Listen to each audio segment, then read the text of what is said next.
Nostálgicos sobreviventes, sejam bem-vindos a mais um semanário musical. A primeira novidade desse semanário é que nós mudamos o dia dos nossos encontros. Agora você tem um encontro comigo todas as segundas-feiras às 7h05 para ficar antenado no que rolou na semana anterior no mundo da música, é claro que sob a minha visão.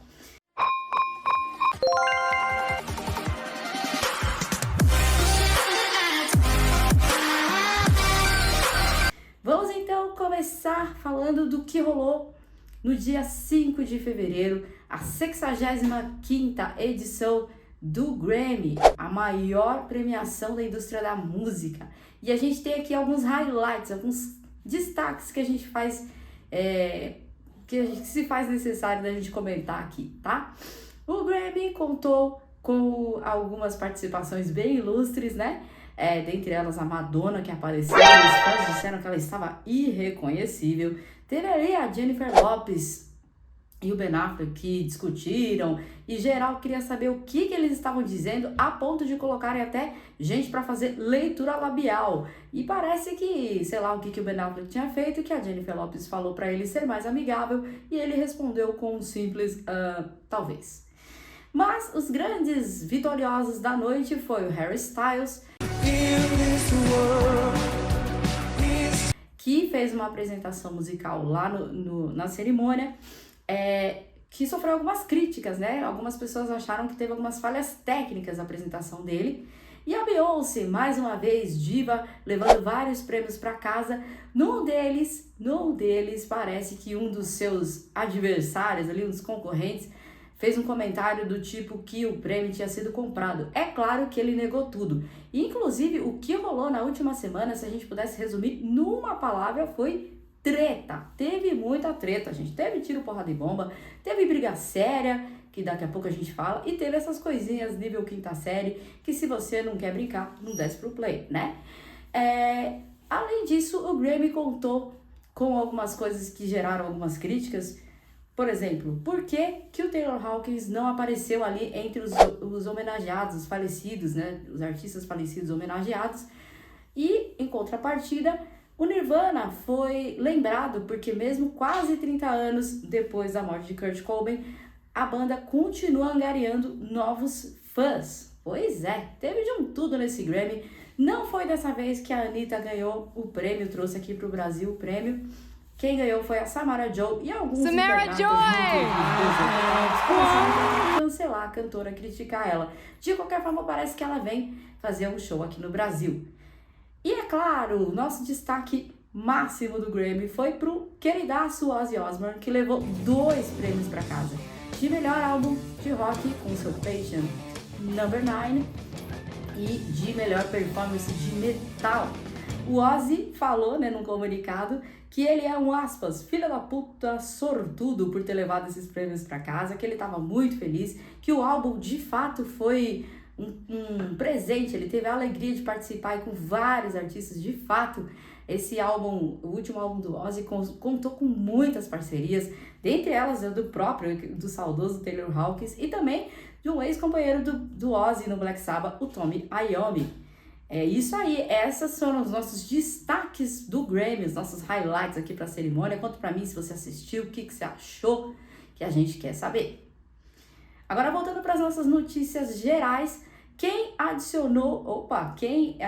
um show extra foi o Jane's Addiction. Eles que vão ser um dos headliners aqui do Lollapalooza, anunciaram, e inclusive um dos integrantes do Jane's Addiction é um dos idealizadores do próprio festival Lollapalooza.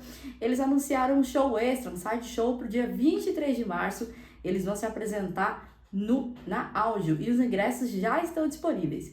Falando em Lollapalooza, quem deu um sustaço para os fãs essa semana foi o Travis Barker do Blink-182, batera do Blink-182, postou ali que ele tinha sofrido uma lesão na mão a menos de um mês, né? A menos de um mês do Blink voltar começar a sua turnê mundial com a formação original e menos de um mês e meio dos caras tocarem aqui no Brasil. O Travis contou que no ensaio ele sentou a mão com força com vontade na bateria e acabou rompendo os ligamentos aí do tendão da mão. Tem noção? O Blink ainda não falou nada sobre o quanto isso vai impactar nos shows da banda, lembrando que eles começam as suas apresentações no México, na sua turnê mundial, no dia 11 de março, em Tijuana, e no dia 25 eles se apresentam no Lollapalooza, e os ingressos para esse dia já se esgotaram bem rapidinho. Eu vou ter que assistir da TV mesmo. Falando ainda sobre festival, sobre show, sobre bandas legais, quem deu uma deixa pra lá de interessante essa semana foi o Chris Moyles, ele que é um locutor da Radio X lá da Inglaterra. Ele fez um comentário que deixou os fãs do Foo Fighters bem animados. Segundo ele, o Foo Fighters vai lançar material novo ainda e já em março desse ano. Aí o pessoal ficou meio assim, será que ele ali foi uma gafe, ele não devia ter falado, escapou, foi sem querer querendo, o que aconteceu? E também o pessoal começou a especular, afinal de contas, o que que vem de coisa nova do Foo Fighters. Se é alguma coisa relacionada ao tributo ao Taylor Hawkins, se é alguma gravação remanescente com o próprio Taylor Hawkins, ou se de fato é alguma coisa totalmente nova, com um novo baterista e tudo isso. Isso a gente não sabe, a banda não se manifestou a respeito, mas gerou um alvoroço aí o comentário do Chris Moyles, né? Vamos esperar para ver. Lembrando que o Foo Fighters foi o primeiro headline confirmado para o The Town em setembro desse ano, aqui no Autódromo de Interlagos. Essa semana o The Town também confirmou mais uma das suas atrações, que é o Bruno Mars. Outra das atrações prováveis para o The Town é dela, outra diva, Rihanna. Ela vem para o Brasil. Foi noticiado que ela vem entre setembro e outubro, e considerando que as últimas vezes que ela apareceu por aqui foi durante o Rock in Rio, tem gente achando que ela vai participar do The Town, que inclusive tem os mesmos idealizadores do Rock in Rio, né? Então, a Rihanna que participou do Super Bowl, ela fez ali um show, apesar de já ter criticado o evento, ela fez um show aí no último domingo, dia 12 de fevereiro, no intervalo do Super Bowl. O jogo e os shows foram transmitidos pela TV, e a gente vai falar mais sobre o Super Bowl e os babados que podem ter acontecido na próxima semana, porque aqui é assim, a gente comenta o que aconteceu na semana anterior, tá bom? Então você que assistiu o Super Bowl, já deixa aí seu comentário, o que você achou, o que você achou do show da Rihanna, e se você tá felizaço, como a maioria das pessoas, que ela vem pro Brasil. Tomara que ela venha pro The Town, vai ser bem legal que ela venha assim. E essas... sim, né? Lembrando, mais uma vez, a gente teve uma baixa, e o mundo da música tá sempre perdendo algumas pessoas. No dia 9 de fevereiro, quem nos deixou foi o compositor, artista incrível, Beth Bachara. Eu não sei falar o nome dele, gente, me desculpe. Ele que foi gravado por artistas dos mais diversos segmentos, levou 2 Oscars, nos deixou aos 94 anos. A causa da sua morte não foi revelada, mas vai aí a nossa recordação a esse super cara, e que ele descanse em paz. Essas foram as nossas notícias gerais e como teve coisa essa semana, hein? Vamos aqui para os nossos itens históricos. No dia 9 de fevereiro de 64, acontecia a primeira apresentação dos Beatles nos Estados Unidos. Os caras que já tinham conquistado o Reino Unido, a Grã-Bretanha, agora tinham, como sempre, né, aquele grande desafio de quebrar a América. E eles fizeram isso assim, né, com o pé nas costas. Pois é. Eles participaram do programa de TV Ed Sullivan nesse dia 9 de fevereiro e foi um estrondo. Essa era tipo aqueles programas de domingo que geral se sentava na frente da TV, a família para assistir, sabe assim? E foi assim que os 4 garotos de Liverpool conquistaram o público americano. Nesse dia, a Beatlemania começou a se estabelecer também nos Estados Unidos. Era o único lugar que faltava, e dali foi para o mundo todo, né? E a gente sempre diz que os Beatles ficaram mais pelos Estados Unidos, excursionando mais por lá do que propriamente na Inglaterra, né? Tanto que a última turnê mundial dos caras, em 66, começou por lá. Então os caras gostavam bastante de lá, mas esse dia 9 de fevereiro foi assim uma revolução, né? Tanto para os próprios Beatles, que aí se tornaram conhecidos mundialmente, definitivamente a partir dali, quanto para outros músicos, né, que viriam depois a dizer que se inspiraram assistindo essa aparição dos caras nesse programa de TV. Também vai para os nossos itens históricos. O dia 6 de fevereiro completou mais uma primavera o Axl Rose, o emblemático, controverso vocalista do Guns N' Roses. E aqui a gente conta uma história bem engraçada que aconteceu com o Axl. Em 89, ele saiu, tô falando que essa semana o que mais tem é treta, ele saiu na mão com o David Bowie. Pois é. A questão do David Bowie com a família do Slash já é meio conhecida, né? Mas com o Axl a gente não sabia dessa. Parece que o Camaleão do Rock estava ali flertando com a então mulher do Axl e o cara não gostou nem um pouco, né, das tentativas ali de talaricagem do David Bowie. E o Axl foi pra cima mesmo, sentou a mão no Camaleão do Rock, não quis nem saber. E depois ali inclusive nesse evento aí, foi quando eles gravaram o clipe de It's So Easy. Parece que durante o show o Axl também saiu, proferiu alguns insultos pro David Bowie, de modo que o cara teve que se levantar, sair, né, pegar ali suas coisinhas e ir embora, porque era melhor e conservava os dentes do camaleão. Depois de um tempo, os caras fizeram as pazes, né? E o Axl tinha muito mais gente com quem brigar, não é mesmo? E também o casamento do Axl também não durou tanto assim. Então, o Axl completou 61 anos no dia 6 de fevereiro e vale a lembrança desse cara controverso que já aprontou de um tudo, mas é um cara que a gente tem que ter um respeito, né? Eles que fizeram, o Guns que fez um show incrível no Rock in Rio em 2022, levar 3 horas de show não é para qualquer um. A galera gosta aí de dar suas criticadas, suas alfinetadas para a questão vocal do Axl, mas gente, vamos combinar, né? Ele canta, o estilo dele cantar não é fácil e o cara tem se esforçado, né? Além disso, um outro item histórico pra gente lembrar, no dia 7 de fevereiro completou 23 anos do lançamento de Go Let It Out do Oasis. Esse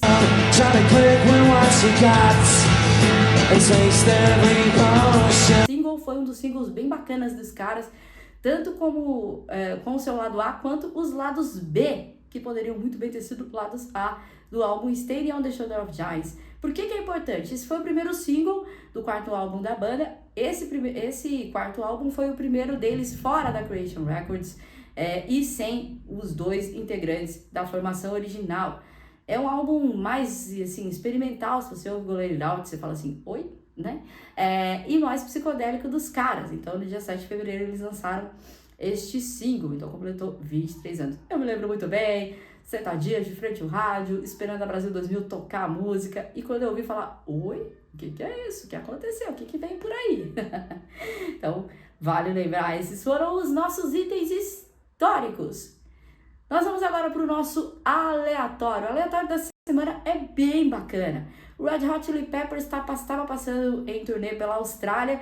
E o que um músico que se preze faz quando está de folga? Música, obviamente. O Chad Smith estava de boa na vida e ele resolveu fazer o quê? Ir no pub. Não apenas para tomar uma, mas para fazer um som. Pois é. Felizes e sortudos, não só os músicos locais que foram chamados para tocar com o baterista do Red Hot, mas também o público, né? 17 pessoas puderam presenciar esse show, para esse seleto público, e o Chad Smith fez ali alguns covers de AC/DC. Então o nosso relatório vai para um dos vídeos daí que o pessoal gravou desse show bem inusitado, bem aleatório e bem bacana, né? A atitude do Chad Smith, da galera, fazer a alegria dessa galera aí, desse público que ficou feliz pra caramba, né? Esse público australiano. Red Hot continua em turnê, algumas pessoas criticam alguns shows porque os caras têm trazido músicas do álbum novo e tirado algumas músicas clássicas, mas os caras são sempre um dos bem cotados. Inclusive, eles são um dos cotados para vir aqui pro The Town. Será que vem? Pois é.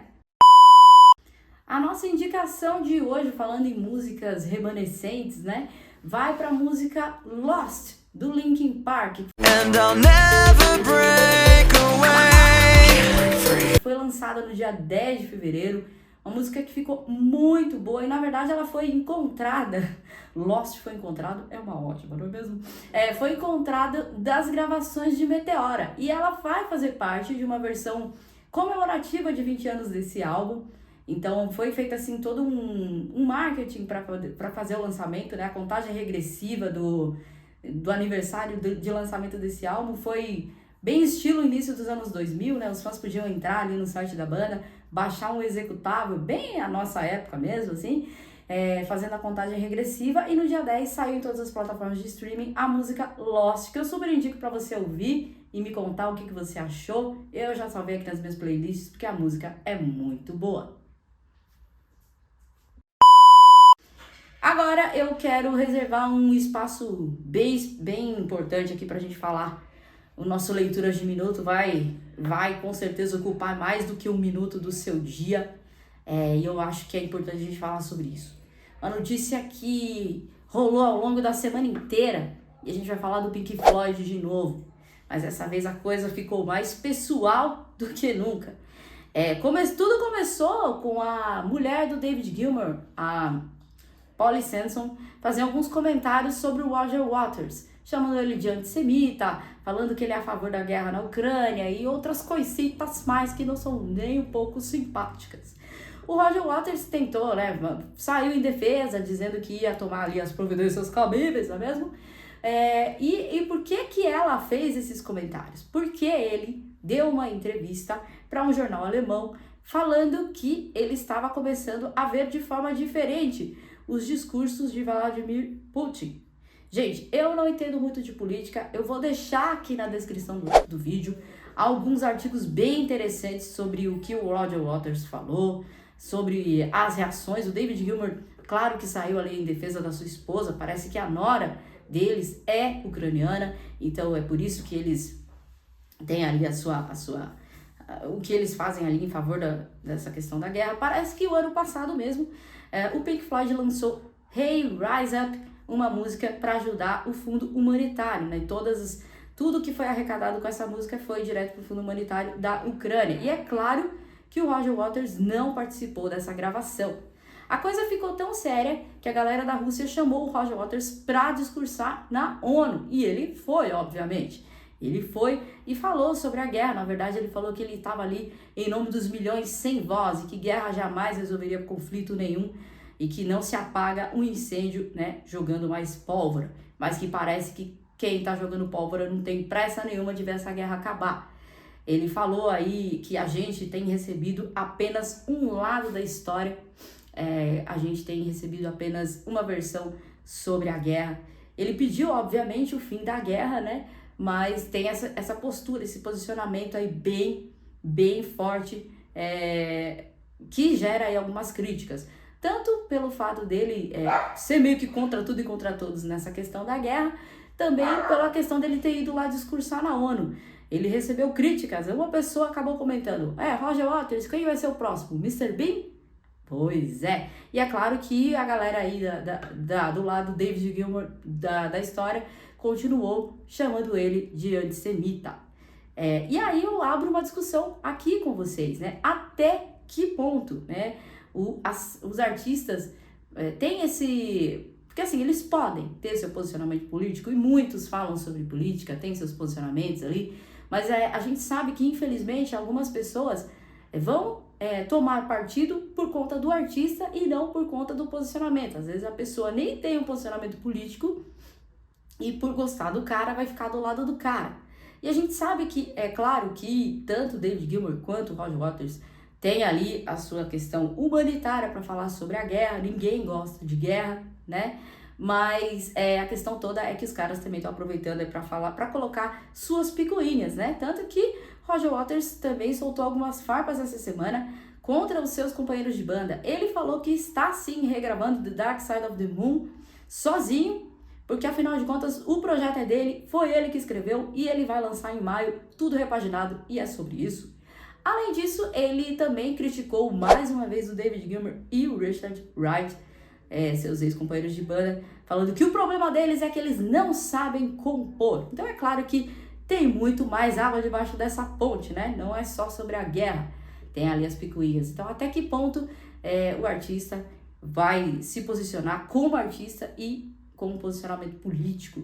Vários artigos aqui na descrição para você ler e tirar as suas próprias conclusões. Por isso que a nossa leitura de minuto foi um pouco especial nesta semana. Agora a gente vai para o nosso no meu radar, o que tá acontecendo no meu radar?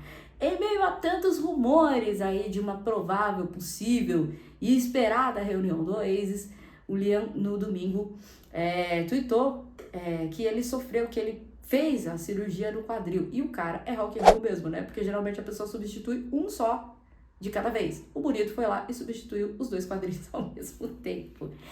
É claro que a gente aqui como fã fica bem preocupado, torcendo para que ele se recupere. E se você quer um Twitter onde você não tem só um mural de informações ou um artista simplesmente anunciando seus próximos shows e lançamentos, esse é o Twitter do Liam Gallagher. Ele se comunica com os fãs e é muito legal de ver.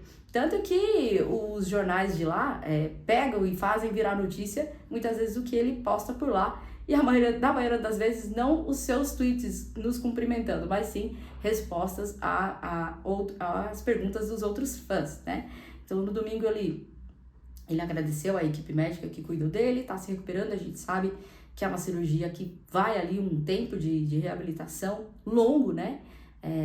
De 3, 6 meses, mas para ficar top mesmo, só daqui 1 ano.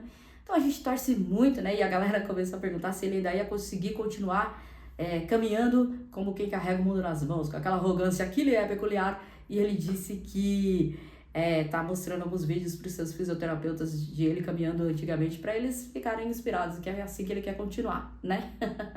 E veio a tudo isso, o Noah anunciou mais um show em agosto, e o mais interessante desse show que ele anunciou é que quem vai ser a banda de abertura é o Ride. Para você que não entendeu qual que é a relação da coisa toda, o Ride é liderado pelo Andy Bell, ok, o contador de sapatos para muitos. Andy Bell foi o baixista do Oasis de 2000 a 2009 e também seguiu com o BDI até o final das atividades da banda e depois voltou para o Ride, uma de suas bandas, né, que o Andy também foi responsável pelo Hurricane Number 1. O Ride está excursionando, fazendo uma turnê grande com os Charlatans esse ano e vai abrir o show do Noah Gallagher and High Flying Birds. E geral já fica ali especulando, será que vai rolar aquela conversinha de bastidores? E aí, bora voltar, né? Aproveitar que o Liam tá se reformulando, cuidando de tudo, né? Cuidando de toda a saúde para ficar bem. Que tal voltar com a banda aí? Muita gente fala que é a melhor hora, né? Já que o Blur voltou esse ano, vai fazer o Wembley, tem tantas bandas retornando, o Pulp também, né, tá em turnê esse ano, então o Britpop quer tudo de novo, quer reviver os anos 90, pra quem não pôde viver isso, quer ter a oportunidade de viver, e pra isso só falta o grande O voltar. É isso, meus amigos, esse foi o nosso semanário musical, muita coisa aconteceu essa semana. Espero que vocês gostem dessa nosso novo dia de encontro. Então, para você ficar antenadaço com o que aconteceu no mundo da música, no mundo do rock em especial, toda segunda-feira a gente tem um encontro aqui às 7h05. Eu espero por você. Já se inscreve no canal, dá seu like, compartilha e até o próximo vídeo. Tchau!